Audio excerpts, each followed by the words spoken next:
ईद उल फितर एक मासर रोजा अर्थात उपवास रखि मुसलमान संप्रदायर भाई और भौणी माने उपवास भांगी ईद उल फितर पर्व पालन कर केन्द्रापड़ार सबु मस्जिद और ईदगाह मैदान चलचंचल हो उठी। सकाळु सकाळु नमाज पाठ पर प्रबल भिड़ देखा मिली। एने केन्द्रापड़ार बीजेडी सांसद प्रार्थी अंशुमान महांती और बीजेडी नेता गणेश्वर बेहरा जोगदे समस्त पवित्र ईद्र शुभेच्छा जणाइथिले। अंशुमान महांती कहते केन्द्रापड़ा को नहीं मुख्यमंत्री अनेक स्वप्न देखिछंती। पवित्र ईद रे प्रार्थना करुछु शीघ्र केन्द्रापड़ा विकास शीर्ष में पहुंचब। बीजेडी सबुबले संख्यालघु सहित रही रहिबो बोली अंशुमान कहते।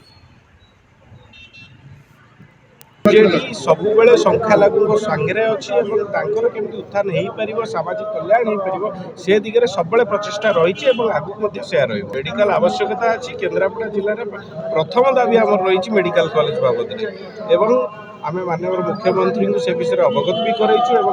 माननीय मुख्यमंत्री दृष्टि आकर्षण निश्चित भाव पदक्षेप। ईद पर्व हूँ त्यागर पर्व, तपस्यार पर्व एवं संकल्पर पर्व। मु आशा करी आम त्याग प्रस्तुत हवा किसी ना परित्याग परस्पर प्रति अश्रद्धा परित्याग परस्पर प्रति असहयोग परित्याग एक परस्पर सुख मनासिबा परस्पर समृद्धि कामना करवा।